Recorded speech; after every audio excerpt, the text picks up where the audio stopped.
মানে আল্লাহ পুরুষের ক্ষেত্রে বেদিন কাফিরের নামও বলেছেন, কিন্তু মহিলার ক্ষেত্রে একজনের নাম বলেছেন দরকার। তাহলে বোঝায় আল্লাহ বলার ভঙ্গিতে এটা বোঝাইছে যে নারী শুধু পর্দায় থাকা জিনিস না, নারীর নামটাও পর্দায় রাখা জিনিস। নারীর নামটাও কি, এটা নাম লইয়া মিছিল করার বিষয় না, এটা পর্দায় রাখা। নারীর কণ্ঠের আওয়াজও পর্দায় থাকা জিনিস। নারীর কি কণ্ঠের আওয়াজ, এটাও পর্দায় রাখা কি জিনিস। আওয়াজ করা, চিল্লাচিল্লি করা, আওয়াজ দেওয়া। আল্লাহর নাম যদি আওয়াজ করে বলা যায় না, দুনিয়ার কোন নাম বলা যায়? আল্লাহর নামই যদি বড় করে বলা যায় না নারীদের, তাহলে আর কোন নাম বলা যাবে? হ্যাঁ, হুজুর দেখলে অনেক কিছুই হয়, মানুষ ঘুমটা দেয়। স্যার দেখলে তো আর থাকে না, স্যার দেখলে তাকে না। হুজুর চুকি মারলে আস্তাগফিরুল্লাহ, মোল্লায় তো খারাপ, কিন্তু নিজেই সব খারাপিতে আছে। কথা বলেন, জোরে বলে। তো সব জায়গায় বলো না। ভালো জিনিস কেউ যদি আপনার দিকে তাকায় খারাপ, কিন্তু আরেক দিকে তো আপনি তাকালেন, উভয়টা তো মেনে সবটা বর্জন করতে হবে। এটার নাম মুমিন। কথা বলেন ঠিক না? জোরে বলে। আমার বানের বাবাজি, একজন মানুষের বাড়িতে আপনি যাবেন, আরেকজন মানুষ আপনাকে রিসিভ করবে তার বাড়িতে, সেটাও ইসলামের বিধান রয়েছে। সেটাও কি ইসলামের বিধান রয়েছে। আপনি কারো বাড়িতে প্রবেশ করবেন, বিনা অনুমতিতে তার বাড়িতে প্রবেশ করা ইসলাম বৈধতা দেয় নাই। ইসলাম কি দেয় নাই? বৈধতা দেয় না, অনুমতি লাগবে। আশেপাশে যারা চিল্লাচিল্লি করতেছেন বন্ধ করুন, আওয়াজ সব বন্ধ করুন। ভালো লাগলে ওয়াজে বসুন, নাহলে বাড়ি গিয়ে ঘুমান, রাস্তা দাঁড়িয়ে লাভ নেই, ঠান্ডা লাগবে। এজন্য ভালো লাগলে ওয়াজে বসে যান, সব হবে। তো রাস্তা দাঁড়িয়ে কি লাভ? না নদীর পাড়ে যান, দূর আছে। আমার প্রাণের বাবাজি, খেয়াল করেন ভালো করিয়া মুমিন, খেয়াল করো গো আমার মা বোনেরা। ইসলামের বিধান যে যত বেশি বেশি পালন করবে, সে তত বেশি আল্লাহর কাছে পৌঁছে যাবে। সে একদম কাছাকাছি চলে যাবে, সে পরিপূর্ণ ইসলামে ঢুকিয়ে যাবে, জান্নাতের মেহমান হয়ে যাবে। কি হবে? জান্নাতের মেহমান। বন্ধুরে আমার খেয়াল করেন ভালো করে, আমার আল্লাহ বিধান দিয়েছে ইসলামের। কারো বাড়িতে যখন প্রবেশ করবেন, তার বাড়ির সামনে যাইয়া অনুমতির সালাম দিতে হবে। প্রথম অনুমতির সালাম দিতে হবে, তারপরে সাক্ষাতের পরে সে যদি অনুমতি দেয়, একবার অনুমতি দেয় না তুমি আবার বলো, দুবার বলেছ অনুমতি দেয় না তুমি আরেকবার বলো, 3 নম্বর বার যদি না দেয় আর জোরাজুরি না করে তার বাড়ি থেকে ঘুরে চলে যাও। তার বাড়িতে আর প্রবেশ করা যাবে না। না জোর করে দরটার ভেঙে ঢুকে যাবে, এরকম না। 3 বার বলার পর যখন অনুমতি নাই আপনি চলে যাবেন, সেখানে ডিস্টার্ব করবেন। আপনি যদি তার বাড়িতে বিনা অনুমতিতে প্রবেশ করেন, সে আপনার বিপক্ষে চুরির মামলা দিতে পারে, ডাকাতির মামলা দিতে পারে, নারী নির্যাতনের মামলা দিতে পারে, ইফটিজিংয়ের মামলা দিতে পারে। আপনি ইসলামের অনুসরণ করলে ওই সমস্ত দুনিয়ার মামলা থেকেও বাঁচতে পারবেন। ইসলামও পালন করা হবে, সৌন্দর্য রক্ষা হবে, আপনার ইজ্জত সম্মান আমার আল্লাহ বাড়াইয়া দিবে। আপনি অনুমতি দিচ্ছেন না, ঢুকে গেছেন, ডাকাতি, চুরি, ইফটিজিং, ধর্ষণের মামলা আপনাকে করতে পারে। কথা বলেন ঠিক কিনা? দুনিয়ার ইজ্জত তো বাঁচবেন, ইসলামও পালন করা হবে, আল্লাহর কাছে ইজ্জত বেড়ে যাবে। সুবহানাল্লাহ বলেন না? আমার বানের বাবাজি, তবে শুনে নেন, যখন অনুমতি দিয়ে দিবে গো, অনুমতি পাওয়ার পরে তারপরে সুন্নত তরিকায় তাকে আবার সালাম দিবেন। ঘরে বসার অনুমতি দেওয়ার পরে প্রবেশ করবেন, আলোচনা হবে। তবে শুনে নেন, মনে করেন একজন বেগানা পুরুষ একজন বেগানা নারীর বাড়িতে প্রবেশ করেছে। নারী আর পুরুষ বাবা দুই প্রকার। এক প্রকার পুরুষ হলো বেগানা পুরুষ, আরেক প্রকার পুরুষ হলো এগানা পুরুষ। এক প্রকার পুরুষের সাথে পর্দা করা ইসলামে লাগে না, আরেক প্রকার পুরুষের সাথে পর্দা করা ফরজ। একজন নারী বেগানা আরেকজন পুরুষ বেগানা বাড়িতে প্রবেশ করবে, উভয় একজন আরেকজনের সাথে পর্দা করা ফরজ বাবাজি। কিন্তু বাড়ির মধ্যে কোনো পুরুষ মানুষ নাই, একজন বেগানা পুরুষ যে সালাম দিল আর বাড়িতে প্রবেশ করার জন্য অনুমতি নিল, কিন্তু ওই মহিলা ভাবতেছে কি করবে। ইসলাম বলে তুমি অনুমতি দাও, অনুমতি দিও না। তবে যদি দেও, ভরসা মনে করো ওই পুরুষ তোমার কোনো ক্ষতি করবে না, তোমাকে কোনো নির্যাতন করবে না, তোমার সাথে কোনো খারাপ আচরণ করবে না, অনুমতি দিয়ে দাও। পুরুষ নাই, তুমি নারী আছো একা, মনে করো এই লোক তোমার প্রতি দর্শন করবে না, এফটিজিং করবে না, খারাপ কাজ করবে না, তখন তুমি অনুমতি দাও। তবে ইসলাম বলে তুমি যেই রুমে সেই রুমে দিও না, যেই রুমের মধ্যে তুমি আছো সেই রুমের মধ্যে দিও না, আরেক রুমের মধ্যে দিয়ে দাও। যদি একটা রুমই হয় তাহলে কোথায় দিবা? ইসলাম বলে সামনের দরজা খুলে দিই, পিছনের দরজা দিয়ে তুমি বাহির হয়ে যাও। সামনের দরজা খুলে দিয়ে তুমি পিছনের দরজা দিয়ে বাহির হয়ে যাও। 1 নম্বর বাড়ির পর্দা রক্ষা হলো। 2 নম্বর ওই পুরুষ ওই নারীর সাথে কথা বলতে চায়, আলোচনা করতে চায়, কেমনে করবেন? ইসলাম বলে নারীরা ওই লোকের সাথে যদি কথা বলতে হয় তাহলে মধ্যখানে একটা পার্টিশন করো, পর্দা করো। এই পার্টিশনের উপার থেকে একবারে ওই পুরুষ আরেক পারে তুমি কথা বলবা। 2 নম্বর রক্ষা হলো।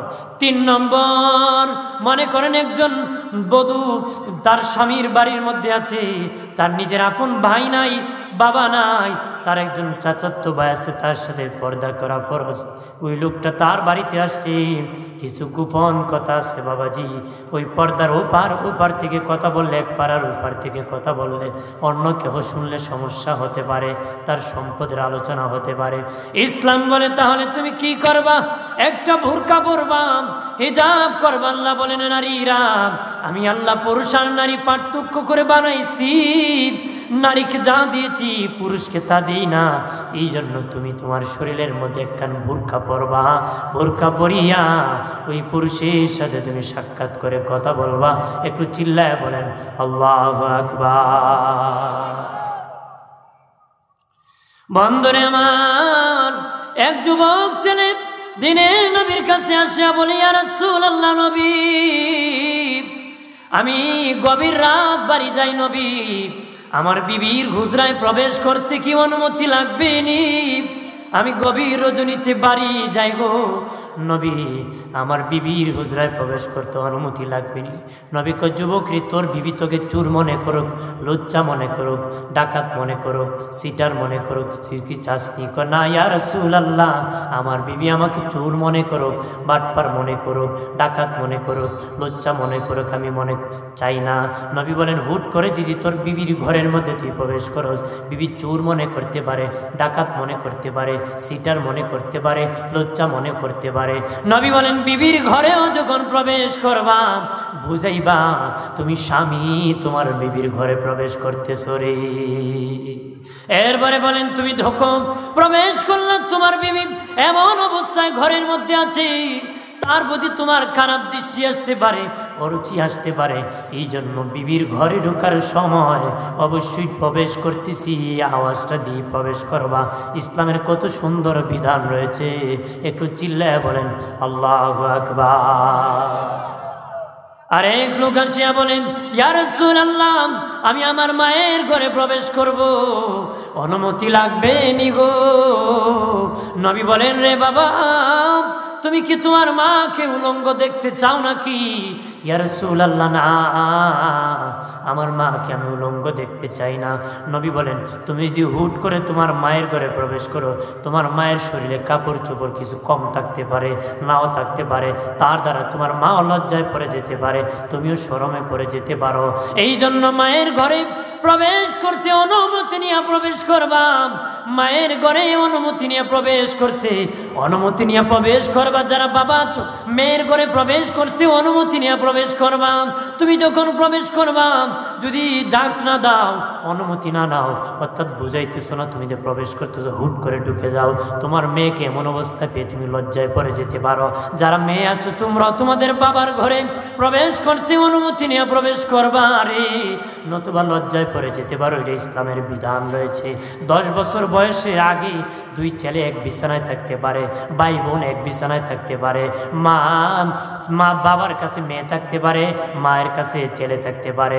10 বছর অতিক্রম হলে ছেলে মায়ের কাছে থাকতে পারে না, মেয়ে বাবার কাছে থাকতে পারে না, 2 ভাই বোন এক বিছানায় থাকতে পারে না, 2 যুবতী এক কাঠের নিচে চাদরের নিচে ঘুমাতে পারে না, 2 যুবক এক চাদরের নিচে ঘুমাতে পারে না। যদি এক কাঠ হবে, এক কম্বলের নিচে আপন 2 ভাইও ঘুমাতে পারবে না রে, আপন 2 বোনও ঘুমাতে পারবে না। এক কাঠ হতে পারে, তবে বিছানা আলাদা থাকতে হবে। বিছানা কি? তবে ভাই বোন অবশ্যই থাকতে পারবে না। ভাই বোন কি? মায়ের কাছে 10 বছরের বেশি ছেলে ঘুমাতে পারবে না, বাবার কাছে 10 বছরের বেশি মেয়ে ঘুমাতে পারবে না। এটা ইসলামের বিধান রয়েছে, পালন করো মুমিন। ইসলামের বিধান যত বেশি পালন করবা তত আল্লাহ ভালো হবে, তুমিও ভালো হবা, তোমার ছেলে সন্তান ভালো হবে। কত সুন্দর বিধান ইসলামে, কথা বলেন ঠিক কিনা? আরো জোরে বলে দোষী পড়েন আল্লাহুম্মা সাল্লি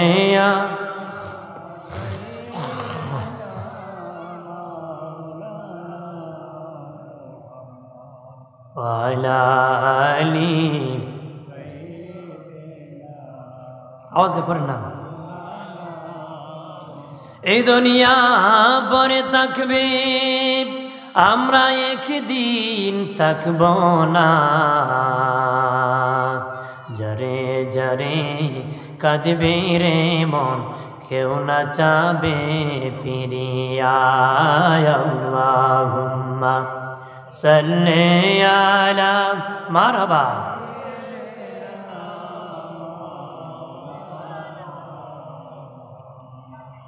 আলা আলি সাইয়্যিদিনা। আমার প্রাণের দোস্ত বুজুর্গ ঘরানি, খেয়াল করেন ভালো করিয়া, অনুমতি ছাড়া প্রবেশ করা যাবে না গো। সিদ্দিক আকবর রাদিয়াল্লাহু তাআলা আনহু, আবু বকর সিদ্দিক রাদিয়াল্লাহু তাআলা আনহু একদিন আল্লাহর হাবিবের হুজরা মোবারকে গিয়েছিলেন।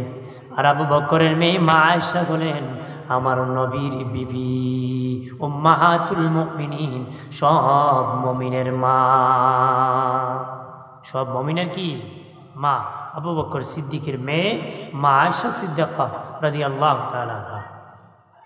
আবু বকর সিদ্দিক রাদিয়াল্লাহু তাআলা আনহু দিনের নবীর হুজরায় প্রবেশ করেছেন। আল্লাহর নবী আর মা আয়েশা কথাবার্তা চলতেছে, আলোচনা চলতেছে। কথা বলতে বলতে নবীর আওয়াজের চেয়ে মা আয়েশার আওয়াজটা একটু বড় হয়ে গেছে। মা আয়েশার আওয়াজ যখন বড় হয়ে যায়, সিদ্দিক আকবর ডেকে বলে, মা আমি বাবা তোমার হুজরায় এসেছি, নবীর হুজরায়। তুমি কার বিবি জানো নি? রাহমাতাল লিল আলামিনের বিবি। তুমি এরকমভাবে আওয়াজ করতেছ, আল্লাহ তো আয়াত নাজিল করে দিয়েছে গো মা, যার আওয়াজ নবীর কণ্ঠের চেয়ে বেশি হবে তার কোনো কিছু আল্লাহ দরবারে কবুল হবে না রে, তার জীবন শেষ হয়ে যাবে, আমল নষ্ট হয়ে যাবে। এইভাবে আবু বকর সিদ্দিক রাদিয়াল্লাহু তাআলা আনহু মা আয়েশাকে চর মারার জন্য, থাপ্পড় মারার জন্য, নিজের মেয়েকে থাপ্পড় দেওয়ার জন্য এইভাবে হাত বাড়ালেন। নবী এমনি হাত দিয়ে থামায় বলেন, আবু বকর তুমি জানো নি কার হুজরায় আছো? রাহমাতাল লিল আলামিনের হুজরায় আছো রে। আরো জোরে কর। ওগো আবু বকর, স্বামীর বাড়ি যদি তোমার মেয়ে থাকে, বাবা হইয়া ওই তোমার মেয়ের বাড়িতে বিচার করার কোনো অধিকার রাখো না। তোমার মেয়ের বিচার যদি করতে হয় তোমার বাড়ি নিয়ে করতে পারো, আমার হুজরার মধ্যে তোমার বিবির বিচার তুমি করতে পারবা না রে। কোন স্বামীর বাড়ি যাইয়া বাবা তার মেয়ের বাড়িতে মেয়ের বিচার করতে পারে না, বিচারের অধিকার তার স্বামী রাখে। যদি বাবা হইয়া মেয়ের বিচার করতে হয়, নিজের বাড়ি আনিয়া বিচার করতে হবে, নিজের বাড়ি এনে কি বিচার করতে হবে। আর নবী বলেন, রে আবু বকর আর আয়েশা হলো আমার বিবি, যদিও তোমার মেয়ে কিন্তু নবীর বিবি হিসাবে তোমারও মা। আল্লাহু আকবার বলে না। এরে আবু বকর সিদ্দিক আকবরই বলি নবীর হুজরাত থেকে বের হয়ে আসলেন, 3 দিন হয়ে যায় আবু বকর সিদ্দিক নবীর দরবারে যায় না, হুজরা শরীফ যায় না। 3 দিন পরে মনের কষ্ট নিয়ে আল্লাহর নবীর হুজরা শরীফের কাছে গেছে, যায় দেখে নবী আর মা আয়েশা গল্প করতেছেন। কিন্তু এই দিন দেখা যায় নবীর সে মা আয়েশার আওয়াজ খুব কম, খুব মিষ্টি মিষ্টি কথা বলতেছে, আওয়াজ দিয়ে কথা বলতেছে, খুব ভালোবাসার আলোচনা করতেছে।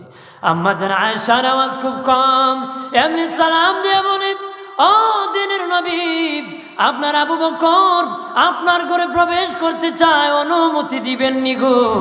দিনের নবী বলেন, অনুমতি আছে, আপনি প্রবেশ করেন।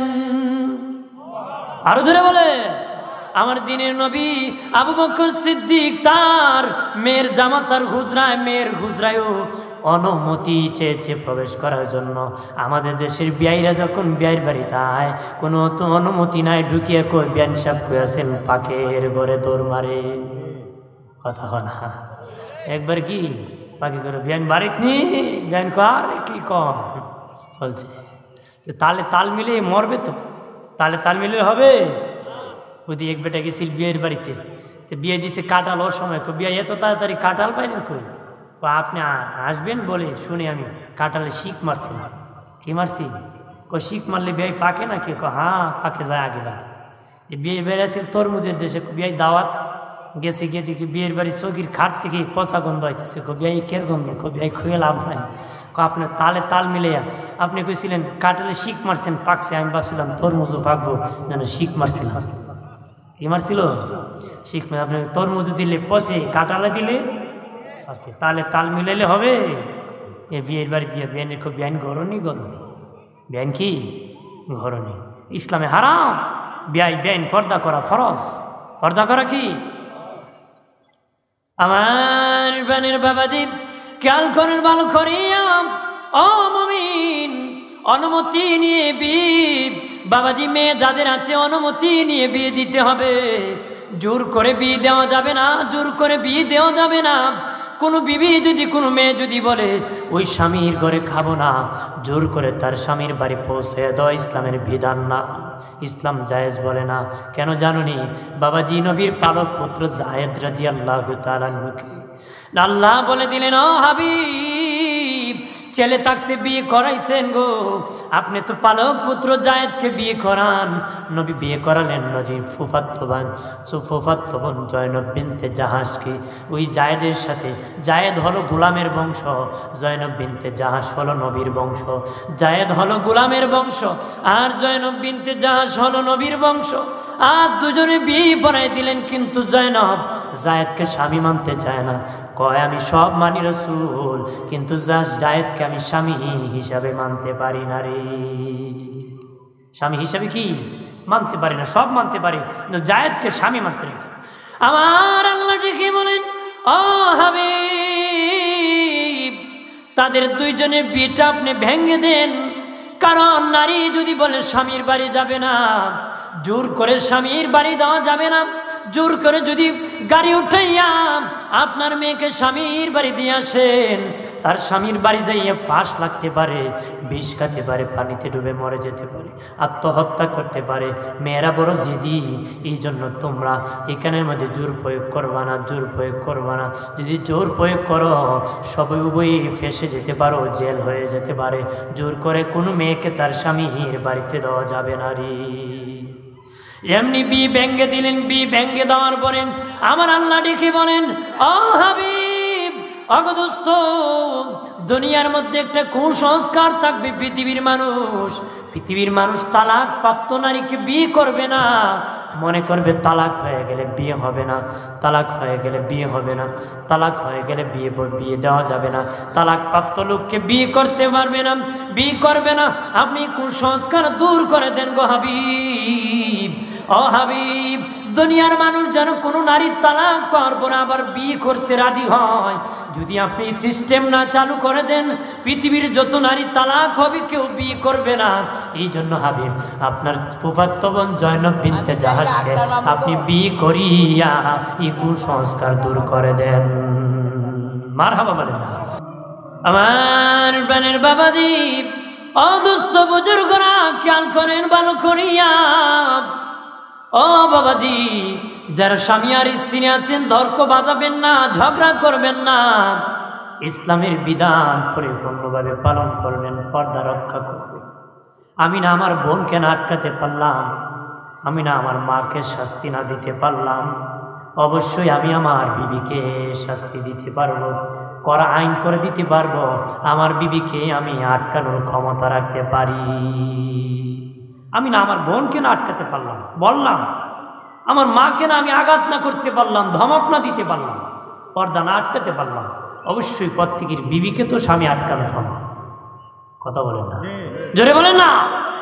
সবার বিবি যদি পর্দায় চলে যেত তো দেশটা শান্তি হতো। কথা বলেন না। আমি আরো অনেকবার বলছি, স্বাস্থ্যগ্রস্ত এখন ডেইনে হাঁটতে হয় না। একদিন হাঁটতেছি, এক মহিলা আরেক মহিলার পুরুষের যন্ত্রণা, বেড়াইন্তের যন্ত্রণা আর হাঁট না।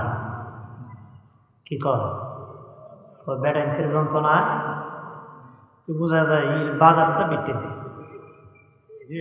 বেড়াইন করতে গাইছে হাঁটতে পারে। কথা হয় না, এরকম চলছে। ধাক্কা দিয়ে চাচা সরেন তো একটু। জি সব আমি বলি যে হঠাৎ করে যদি একটা হাতি কেন ঢুকে, হাতি বলবে নাকি অনুমতি দেবে? বলবে মানে আপনি দৌড়তে যান বাঁচে, ওরা তো একটু যান বাঁচে না, বলবে না রাস্তা দাও, আপনিও পাবেন না, সেও দিবে না। কথা বলা। অনেক স্বামী আছে তারা নিজে বাজার করে না, নিজে মার্কেটিং করে না, বিবি সাহেব করে। কথা না, বিবির এই বাজারে পাঠায়, সবজি আনবে, মাছ আনবে, কাপুরুষ পাতিল মাঝে। কথা না, তোমার বিবি যদি বাজার সদাই করে রে, তোমার কোন কামে আল্লাহ বানাইছিল? পাতিল ধোয়ার জন্য, কাপড় ধোয়ার জন্য তো আল্লাহ বানায় না। তোমার তো বানাইছিল বাজার সদাই করে বিবিকে খাওয়াবে। তোমার বিবি কোম্পানির চাকরি করে, তোমার তো খাওয়ানোর কথা ছিল না রে। কথা হয় না, তোমার তো তাকে খাওয়ানোর কথা ছিল, তোমাকে কেন খাওয়াবে? ইসলাম তো নারীকে অধিকার দিয়েছে। কথা বলেন ঠিক কি না? আরো জোরে বলে। ইসলামকে বিধান দিয়েছে ইসলাম। আল্লাহ বলেন ওয়াকারনা ফি বুয়ুতিকুন্না ওয়ালা তাবাররাজনা তাবাররুজাল জাহিলিয়াতিল উলা। এই মুসলিম নারীগণ, তোমরা ঘর থেকে বের হও না রে। যদি ঘর বের হও, ঘর সহ বের হবা। যদি বের হও, ও জাহিলি যুগের অসভ্য নারীর মতন তোমরা বের হও না। অমুসলিম নারীগণ, তোমরা ঘর থেকে বের হয় না। যদি বের হও, জাহিলি যুগের অসভ্য নারীর মতন বের হয় না। কয় কারণে বের হতে পারে? 3 কারণে। জীবনভর স্মরণ রাখবেন, নারী বাড়ি থেকে 3 কারণে বের হতে পারেন। ধর্মীয় কারণ, আর্থিক কারণ, ব্যক্তিগত কারণ। একজন নারী ধর্ম শিখার জন্য আজকে এই প্রজেক্টরের মাধ্যমে পর্দার সাথে দিন শোনার জন্য ব্যবস্থা আছে। সেখানের মধ্যে একজন নারী পর্দার সাথে যায় বসে দিন শিখতে পারে, বসতে পারে। যে কোনো জায়গায় পর্দার সাথে দিন শিখায়, সেখানে যাইয়া শিখতে পারে। বাবাজি, 2 নম্বর বা ব্যক্তিগত কারণ, নারী হজে যাবে, ডাক্তার দেখাবে, তার জায়গা রেজিস্ট্রি হবে, তার মাকে দেখতে যাবেন। এই রকম যত ব্যক্তিগত কাজ আছে, নারী বাড়ি থেকে বের হতে পারে। 3 নম্বর আর্থিক কারণ, একজন নারী তার স্বামী নাই, ভাই নাই, সন্তান নাই, খেয়ে তাকে খাওয়াবে। ইসলামের বিধান হলো রাষ্ট্রের পক্ষ থেকে, ইসলামের বিধান হলো ওই নারীর খাবার রাষ্ট্রের পক্ষ থেকে ব্যবস্থা করে দিবে। না না না, রাষ্ট্র খাবার দেন। এখন নারী কি করবে বাবাজি? যেই জায়গায় গেলে এক বেলা খেতে পারবে, যেই জায়গায় গেলে তার জীবন প্রাণ বাঁচাতে পারবে, সেই জায়গায় পর্দার সাথে যাওয়া ইসলামে বৈধতা দিয়েছে। আরো জোরে বলে। 3 কারণ ছাড়া যদি বাকি যে কোনো কারণে বের হয়, ইসলামে জায়েজ নাই, জায়েজ নাই। অনেক নারীরা বলেন, অনেক নাস্তিকেরা বলেন নারীকে নাকি ইসলাম ঘরের ভিতর পর্দা রেখে বন্দিশালা করেছে। আমি কই না না, বন্দিশালা করে নাই, বন্দিশালা করে নাই। যদি স্যারকে বলি, ও স্যার, স্যার গো, ও স্যার, আপনি তো 10টার থেকে 4টা পর্যন্ত স্কুলে থাকেন, স্কুলটা কি আপনার জন্য বন্দিশালা হয় নাই? অফিসারকে যদি বলি, অফিসার আপনি যে 10টার থেকে 4টা পর্যন্ত আপনার অফিস কক্ষে থাকেন, এটা কি বন্দিশালা হয় না? না না, শোনে নেন, জীবনভর নারী আর পুরুষের কর্মস্থল এক না। নারীর কর্মস্থল ঘর, পুরুষের কর্মস্থল হলো বাহিরে। কথা হয়, নারীর কর্মস্থল হলো ঘরে আর পুরুষের কর্মস্থল বাহিরে। এই জন্য ইসলাম নারীকে ঘরে থাকতে বলেছে। সুবহানাল্লাহ বলে না। 2 নম্বর, নারীর ইজ্জতের জায়গা হলো ঘর, বাহিরে ইজ্জত নাই নারীর, ঘরের মধ্যে ইজ্জত আছে। নারীদের মাসিক সমস্যা হয়, ওই সমস্যার সময় যদি ড্রাইভিং সিটে থাকি, ইজ্জত কম না বেশি? বেইজ্জতি হবে, এটা ইজ্জতের জায়গা না। ওই সময় ঘরে থাকা তার ইজ্জত। নারীর পেটে বাচ্চা আছে, ওই সময় সে ঘরে থাকা তার ইজ্জত, ড্রাইভিং সিটে তার ইজ্জত না বাবা, অফিসারের চেয়ারে তার ইজ্জত না। বেইজ্জতি মানুষ, নোংরামি কথা বলা, কথা বলা। একজন নারী সন্তান প্রসব করবে, ওই সময় রাস্তায় বালো না ঘরে বালো, ধরে খা, রাস্তায় ইজ্জত না ঘরে ইজ্জত। একজন মা দুধ পান করাইবে বাচ্চাকে, তখন বাবাজি পর্দার সাথে দুধ পান করানো ইজ্জত না, রাস্তায় হাঁটিয়ে খাওয়ানো ইজ্জত। দেখবেন রেল স্টেশনে গেলে দেখবেন মা বাচ্চাকে দুধ পান করার জন্য গ্লাস ফিটিং করে ছোট্ট ঘর বানায় রাখছে। কি বুঝাইছে? ইজ্জতের জায়গায় কেন ঢুকো, ঢুকে বাচ্চাকে দুধ পান করাও। নারী ঘরে থাকাটাই হলো ইজ্জতের জায়গা রে। সুবহানাল্লাহ বলে না। আর ইসলাম বন্দিশালা করে নাই। মহিলাদের কর্মস্থল ঘর, মহিলাদের ইজ্জতের জায়গা ঘর। আর তোমার কর্মস্থল অফিস যদি বন্দিশালা না হয়, স্কুল যদি বন্দিশালা না হয়, তোমার ব্যবসা কেন্দ্র যদি বন্দিশালা না হয়, তাহলে নারীর ঘর কেন বন্দিশালা হবে?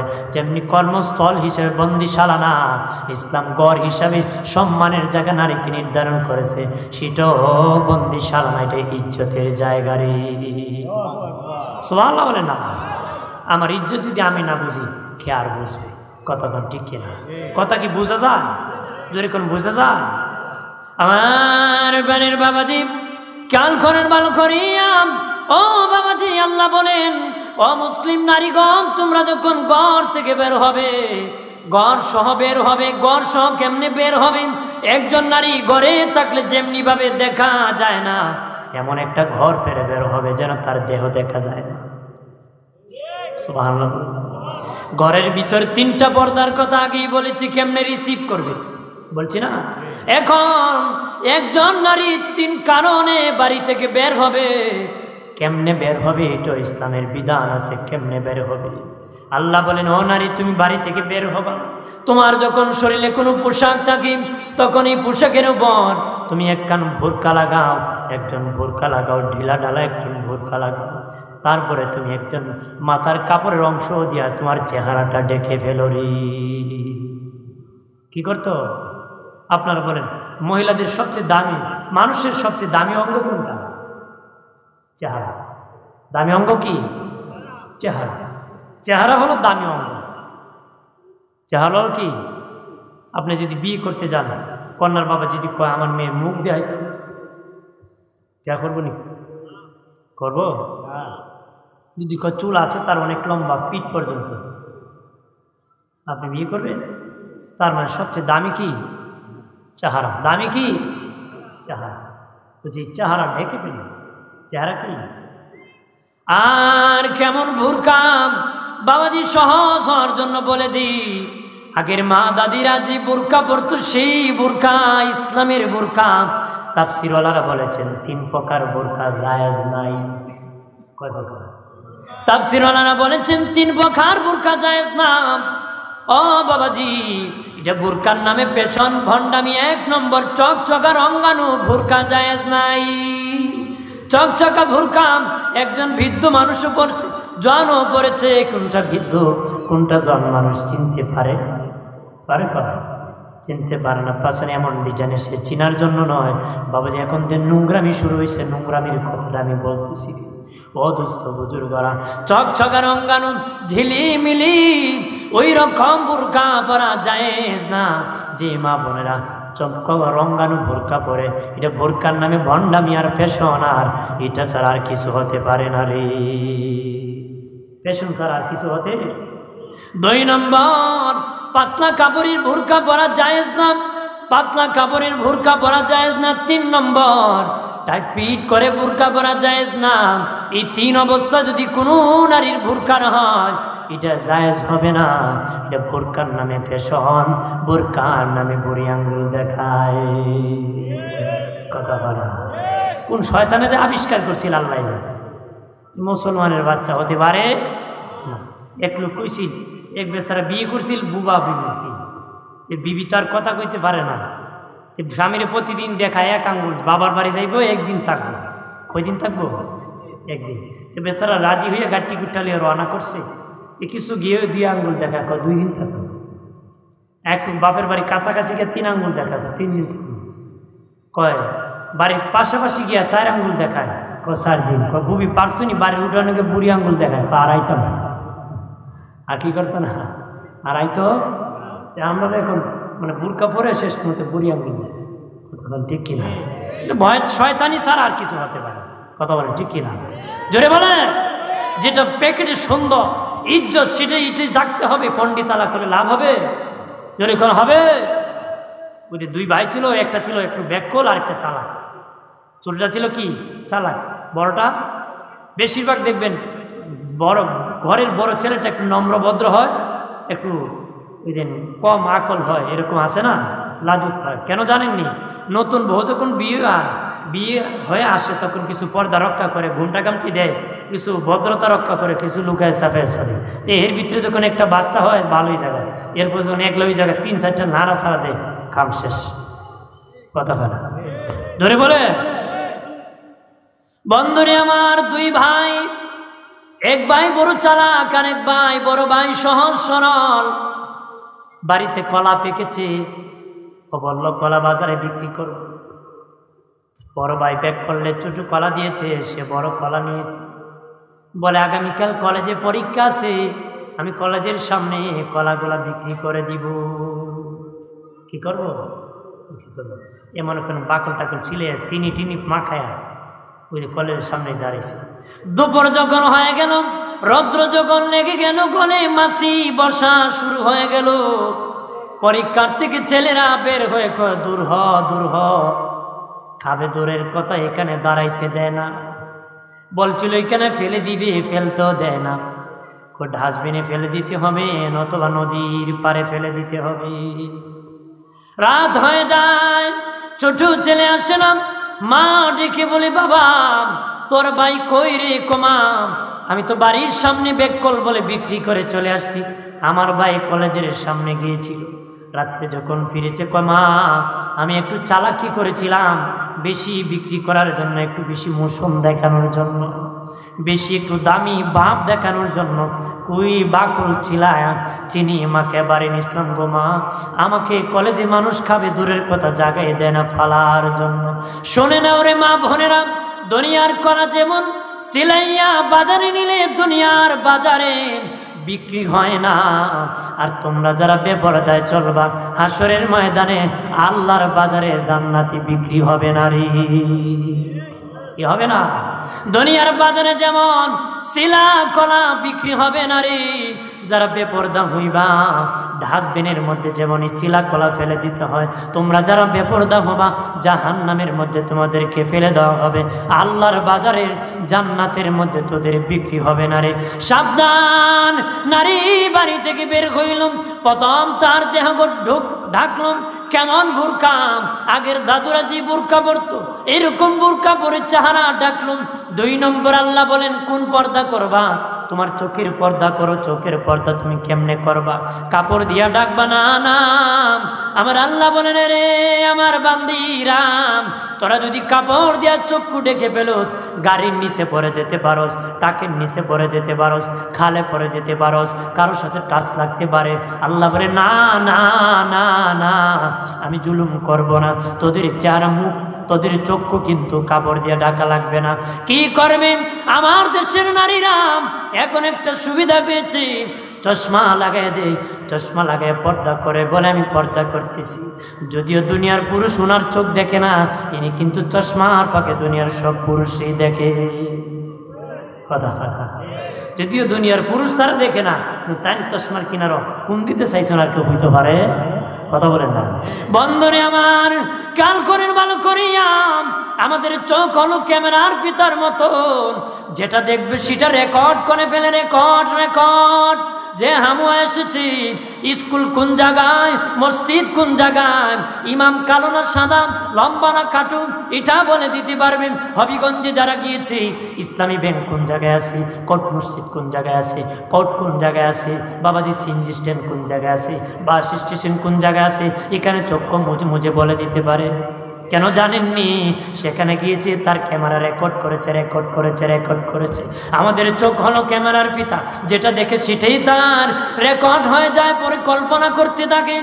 এই জন্য ইসলাম বলেন, এই নারীর দল, পুরুষের দল, তোমরা যদি শুনে নাও, যারা পুরুষ আছো, এটা শুধু নারীকে বলে নাই, পুরুষকেও আল্লাহ বলেছেন, যারা নারী আছো, পুরুষ আছো, রাস্তা দিয়ে তোদের চোখের পর্দা করবা, চোখের নিয়ন্ত্রণ করবা। কেমনে করবা? নিচু নিচু কদমে মাটির দিকে তাকায় হাঁটবা। আপনারা বলেন, মসজিদের ইমাম সাহেব যদি রাস্তা দিয়ে হাঁটে, ডানে বামে বারবার তাকায়, মানুষ কি কইব? বলবো তাই বড় মাথা ভাত করছে, কইব না? ধরে খ এখন যদি কোনো আজ হিসাবে ইবাই সুখকে ওখানে আর হইতেন না, মোল্লা হতো সে একটা মানুষ উকে গীতা এখন গীতা কই না। আরে কোনো যদি মাস্টার সাহেব এইভাবে উকি ঝুঁকি মারুন, তাই না মাথা হতো, তাই না কিতা সমানভাবে করবে না, খালি মোল্লা বাটান দেখে রইতে। যারা আছে এদিক সেদিক চতুর্দিকে তাকে আসবে, সব মাথা ভাত। কথা বল ঠিক কিনা? আমার বানের বাবাজি, এক লোক বজুর, ডানে তাকাইছি দেখি নারী 2 জন, বামে তাকাইছি 3 জন, সামনে দেখি 5 জন, পিছনে তাকাইছি দেখি আরো 4 জন। যন্ত্রণার ঠেলায় আসমানের দিকে তাকাইছি, দেখি জানালার ফাঁক দিয়া ডাকে আর একজন। কোন দিকে তাকাবো? তোমার কে কইছে ডানে আর সামনে বামে উপরে তাকাইতে? কারণ বাবা আমার আল্লাহ আগেই জানে, ডানে তাকাইলে মানুষের ক্ষতি হবে, বামে তাকাইলে ক্ষতি হবে, পিছনে তাকাইলে ক্ষতি হবে রে, সামনে এইভাবে সোজা হয়ে তাকাইলে ক্ষতি হবে, উপরে তাকালে ক্ষতি হবে। আল্লাহ বলেছেন নিচু নিচু কদমে, তোমার চোখের দৃষ্টি মাটির দিকে তাকায় কদমে কদমে তুমি হাঁটতে থাকবে। এটা 2 নম্বর পর্দা। একটু চিল্লায় বলেন আল্লাহু আকবার। রে প্রাণের বাবাজি, একজন নারী ভুরকাও লাগাইল, চোখের পর্দারও করলো, এরপরে আমার আল্লাহ আরেক কান বাকি আছে। সুবহানাল্লাহ না? ইসলামের বিধান কত সুন্দর। আল্লাহ বলেন, ও নারীর দল, তোমরা যখন রাস্তা দিয়ে হাঁটবা, বুরকা লাগাইলা, চোখ দৃষ্টি নিচের দিকে তাকাইলা, কেমনে হাঁটবা? 3 নম্বর পর্দা। আল্লাহ বলেন, হেলে দুলে হাঁটবা না, নাচিয়া নাচিয়া হাঁটবা না, দৌড়াইয়া হাঁটবা না। কারণ তোদের শরীরে স্বর্ণের অলঙ্কার আছে, তোমরা যদি হেলে দুলে হাঁটো, তোমাদের স্বর্ণের অলঙ্কারের আওয়াজ হতে পারে, এই আওয়াজ শুনে পরপুরুষ তোমার দিকে তাকাতে পারে। তোমার শরীর আল্লাহ বলেন, পুরুষ বানাইছি আমি করকরাম মরমরা করেন, নারী বানাইছি একটু নরম করেন। যখন দৌড়াদৌড়ি করবাম, অন্য পুরুষ তোমার দিকে কুমতলবে তাকাতে পারে।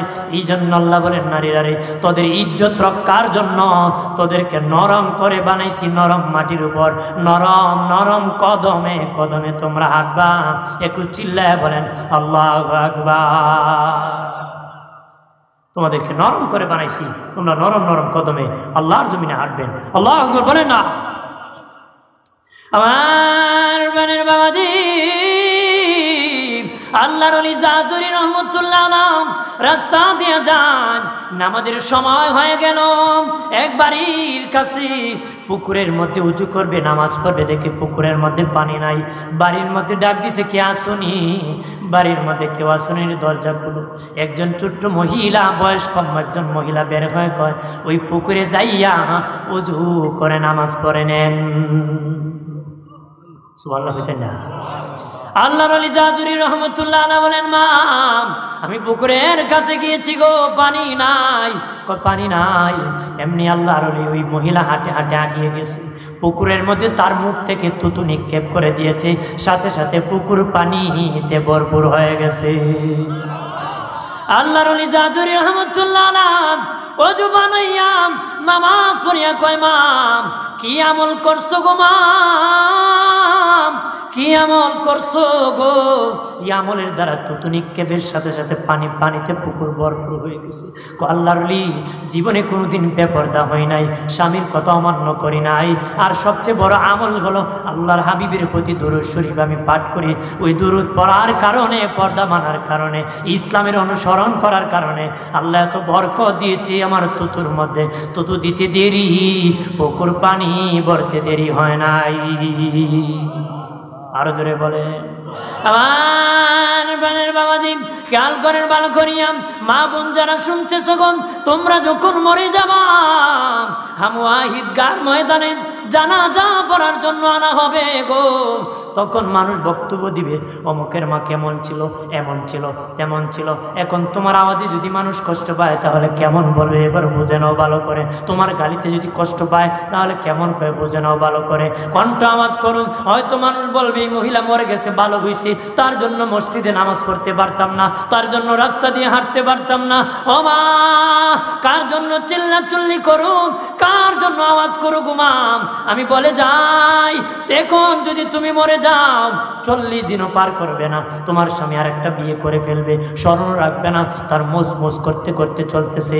মাগো নিজে আল্লাহকে ভয় করো, পর্দার ভিতরে ঢুকে যাও গো মা, আল্লাহ ইজ্জত সম্মান বাড়ায় দিবে। তোমার স্বামী যদি জুলুম করে, নির্যাতন করে, মানুষ কবি মহিলা এত ভালো, স্বামীটা বড় জালিম, তোমার ইজ্জত বেড়ে যাবে গো মা।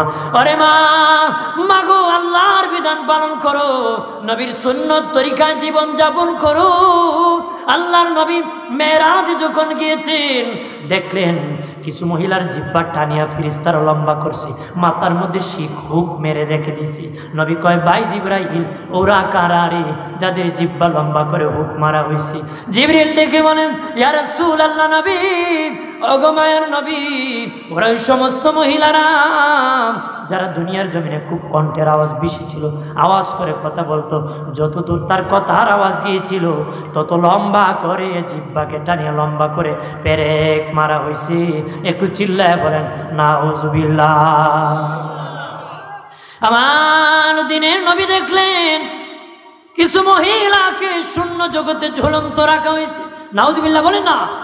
আর একজন কিছু ফিরিস্তা যাইয়া পাথর নিয়ে মহিলার মাথার মধ্যে নিক্ষেপ, মাথা চুরমার হয়ে যায়, বাবাজি রুই রুই হয়ে যায়, তোলার মতন মাথা উড়ে যায়, আবার মাথা জোড়া লেগে যায়, আবার পাথর মারে, আবার গুড়া গুড়া হয়ে যায়।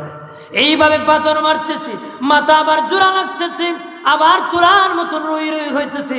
নবী বলেন, ভাই জিবরাইল, ওরা কারা রে যাদের কি এইভাবে মাথা রুই রুই করা হইতেছে, ওরা কারা? জিবরিল কো, নবী জি গো, ওরা ওই সমস্ত ব্যক্তি আপনার উম্মতের মধ্যে যারা মাথার চুল কুলিয়া বাজারে বাজারে ঘুরাইতো, মাথায় কাপড় দিত না, এই জন্য তাদেরকে কিয়ামতের দিন জাহান্নামের মধ্যে আল্লাহ এদি গজব হিসাবে তাদেরকে মাথায় পাথর মারা হবে। একটু চিল্লায় বলেন নাউজুবিল্লাহ। আল্লাহ নবী বলেন, আর সামনে গেলাম, যাই দেখি কিছু মহিলাকে হুক গরম করে করে পেটে আর পিঠির মধ্যে হুক গরম করে দাগ দেওয়া হইতেছে, পিঠে মারা হইতেছে, পেটে মারা হইতেছে। হুক যখন ঠান্ডা হয়ে যায় আবার জাহান্নামের আগুনে দেওয়া হয়, আবার গরম করা হয়, আবার মারা হয়, এইভাবে মারতেছে। নবী বলেন, ভাই জিবরাইল, ওরা কারা রে যাদের পেটে আর পিঠের মধ্যে হুক গরম করে করে দাগ দেওয়া হইতেছে? জিবরিল দেখে বলে, ও দিনের নবী, ওরা ওই সমস্ত নারী যারা দুনিয়ার জমিনে পেট আর পিঠ গুলিয়া হাটে মাঠে ঘুরাইতো, এই জন্য তাদের পেট আর পিঠি হুক গরম করে করে দাগ দেওয়া হবে জাহান্নামে। একটু চিল্লায় বলেন নাউজুবিল্লাহ।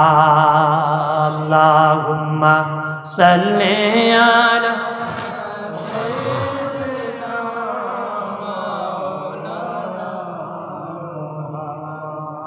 ও বাবাজি, আজকে দি পর্দার কথা আলোচনা বলেছেন। যারা মা বোন আছেন, আপনার উপরও পর্দা করা ফরজ ফরজ ফরজ। পর্দার বিধান না মানলে কবিরা কবিরা কবিরা গুনাহ হবে রে।